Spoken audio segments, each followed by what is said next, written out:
L'élevage de Guyane est un élevage qui s'est constitué à la suite du plan vert mis en œuvre par l'État dans les années 70, avec beaucoup de moyens pour développer de l'élevage ruminant sur un territoire qui au départ n'avait pas d'élevage. La bande côtière en fait, de Guyane supporte aujourd'hui l'essentiel de cet élevage. En 2010, on dénombre 15 000 têtes de bovins bubalins pour à peu près 6000, un peu moins de 6000 vaches allaitantes. Annuellement, on dénombre 3000 naissances à l'échelle du département et une production de l'ordre de 300 tonnes carcasses, ce qui permet de couvrir un peu moins de 20% du marché guyanais. La surface agricole utile de la Guyane est de l'ordre de 30 000 hectares. Un tiers est constitué de prairies sur lesquelles pâturent essentiellement des zébus et très souvent de race brahmane. Les systèmes d'élevage ruminant des Guyanes, ce sont des systèmes qui sont basés sur l'herbe et sur le pâturage. La production de l'herbe varie sur l'année et donc il est important de profiter des excédents d'herbe pour constituer des stocks qui serviront à des moments où justement cette herbe pousse moins. C'est le cas en saison sèche, donc sur la période d'octobre-novembre, des fois un petit peu avant ou après. Et ces stocks sont utilisés sous forme de foin pour permettre d'alimenter les animaux qui n'ont plus assez au niveau du pâturage.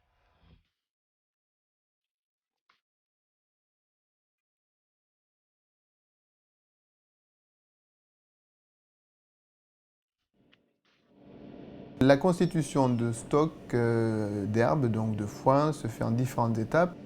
La première étape, c'est la fauche. On coupe l'herbe, on la laisse au sol. On cherche un sol sec de manière à ce que le séchage soit le plus rapide derrière et une hauteur d'herbe pas trop importante pour que justement les temps de séchage ne soient pas trop longs et que ce soit compatible avec les fenêtres météo.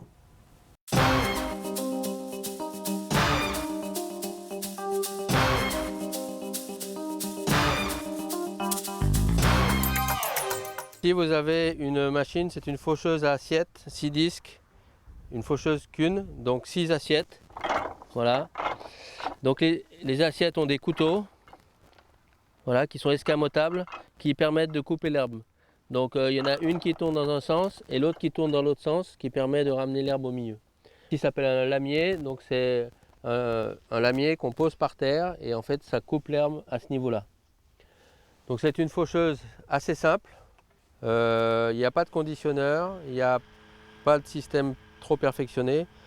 C'est l'intérêt ici parce qu'on a beaucoup de volume d'herbe. L'herbe n'est pas de grande qualité, vous allez voir d'ailleurs elle est un peu vieille, mais il y a beaucoup de volume. Donc une faucheuse conditionneuse dans ces conditions, elle n'arriverait pas à avaler. Donc voilà, après sur le type de tracteur, on utilise les tracteurs qu'on a, mais on peut emmener cette faucheuse avec un tracteur de 70 chevaux. Donc là vous voyez c'est de l'herbe quand même, en Guyane on a beaucoup de volume d'herbe et c'est une herbe qui est quand même très ligneuse, en plus elle est vieille, mais enfin pour nous c'est quand même intéressant d'avoir ces récoltes pour la saison des pluies et puis la fin de saison sèche. Voilà, donc là vous voyez le travail qu'a fait la faucheuse, en fait donc elle a coupé l'herbe à bonne hauteur, voilà, hein. Donc c'est nickel, c'est bien coupé. Quand les couteaux sont bons, voilà. Et puis donc là on a le volume d'herbe qui doit sécher. Donc là il y a quand même énormément de volume, c'est lourd. Donc il faut une machine assez simple dans son fonctionnement qui permette de couper, de couper bien. Voilà. Donc là vous voyez, avec la faucheuse, sur des types d'herbes comme ça, on a vraiment des longs brins. Des longs brins qui vont mettre 2 jours à sécher. Donc voilà le type de... Donc là on a quelques légumineuses et des graminées. Donc la graminée c'est le Bracharia humidicola qui est un nom commun, c'est le kikuyu. Voilà, bon alors c'est un peu pailleux, mais bon. Voilà, c'est une prairie, c'est une parcelle de fauche qui a été... ça fait juste 3 ans qu'elle est exploitée. Donc on est dans les débuts, il y a une grande surface ici. Le foin il est destiné pour les clubs hippiques, pour notre exploitation sur la partie les veaux sevrés, les compléments sur les animaux quand en saison sèche ou en saison des pluies, sur les troupeaux reproducteurs. et principalement sur les veaux sevrés, les animaux qui sont mis au corral, et puis également les chevaux, les ânes, etc. Et en période sèche, on consomme pas mal de foin parce qu'on n'a pas suffisamment de fourrage. Et voilà, ça apporte, même si ça apporte que de la paille, c'est super intéressant. Et puis l'autre côté intéressant, c'est en saison des pluies, quand il pleut beaucoup, c'est très humide. Le fait d'apporter du sec pour l'encombrement des animaux, c'est bien mieux, quoi. Voilà, puis on a quelques légumineuses qui s'installent petit à petit là, parce que le terrain n'était pas super bon. Donc aujourd'hui, on arrive à améliorer, quoi. Améliorer. Les avantages de la faucheuse, c'est que ça ne consomme pas beaucoup de carburant et ça va vite. Le rotobroyage, c'est une machine, vous allez voir, qui est plus complexe, qui demande beaucoup plus d'énergie, donc plus de carburant, et qui est plus compliquée et qui prend beaucoup plus de temps.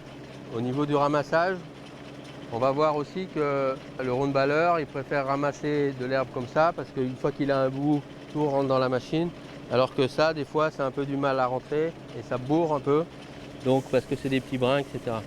Mais voilà, il y a les avantages et les inconvénients. C'est sûr que la fauche, c'est plus rapide, plus opérationnel, mais on arrive à avoir un produit intéressant, différent, avec le rotobroyeur.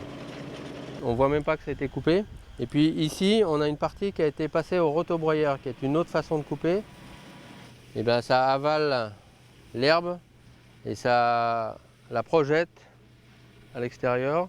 La différence, c'est que donc on a vraiment des différences sur les brins, quoi. Ici c'est fauché, là, et ici c'est rotobroyé. Voilà, les brins, ils sont déjà plus travaillés, etc. Les deux produits différents. Voilà. Donc en fait, sur la partie rotobroyée, ici, bon, c'est le même principe. En fait, l'herbe, là, vient d'être coupée, hein. L'herbe est coupée à ras. Par contre, elle est envoyée par le broyeur et après elle est reposée à terre, donc elle a déjà été un peu travaillée et elle est recoupée. Donc ça fait des brins beaucoup plus petits, beaucoup plus appétants et principalement pour les petits ruminants. Voilà, donc avec notre grande herbe là, on arrive en fait, avec le rotobroyeur, à avoir des brins beaucoup plus fins, plus petits, etc. Et de plus, ça sèche vraiment plus rapidement. Ça sèche plus rapidement. Là, ce qui a été coupé hier, on va essayer de le ramasser aujourd'hui, si le temps le permet. On a un gros rotor qui donne l'inertie et des couteaux qui sont avec un bord aiguisé ici, des couteaux de broyage et qui sont avec ici un bord aiguisé qui permettent de couper l'herbe et d'avoir une coupe quand même nickel. Voilà, mais par contre, ça demande beaucoup d'énergie. Puis ici, on a donc le rouleau qui permet d'assurer d'être au ras du sol. Donc on pose la machine et le rouleau tourne, ce qui permet en fait d'avoir une bonne coupe au sol, quoi. Et s'il y a des bosses, et ben, ça permet de lever le broyeur, quoi. Ça coupe bien à ras, bien propre.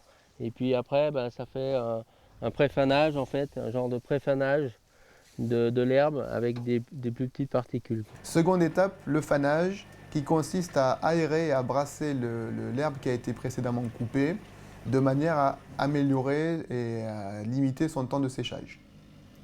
Donc suivant les conditions, 1 ou 2 fanages sont nécessaires. L'opération se termine avec la constitution d'une ligne, qu'on appelle un andin, qui va ensuite servir pour l'étape d'après qui est la presse. La troisième et dernière étape de la constitution de stock est le pressage. Donc en fait avec un roundballer, la machine passe sur l'andin et ramasse avec les dents qu'il y a sur le peigne au niveau de l'outil, ramasse toute l'herbe qui est au sol, la fait rentrer dans la chambre du roundballer et constitue une balle ronde de l'ordre de 270-300 kg suivant comment c'est constitué et la taille de la balle. Dans l'objectif d'apporter du foin de bonne qualité aux animaux, il est important de faire un stockage dans des bonnes conditions. Donc le foin sera entreposé à l'abri de la pluie. Il sera couvert à minima avec une bâche plastique, arrimée correctement. Et également de l'humidité du sol. Donc si on ne peut pas faire une dalle béton, au moins disposer des palettes pour pas que le foin soit en contact directement avec l'humidité du sol.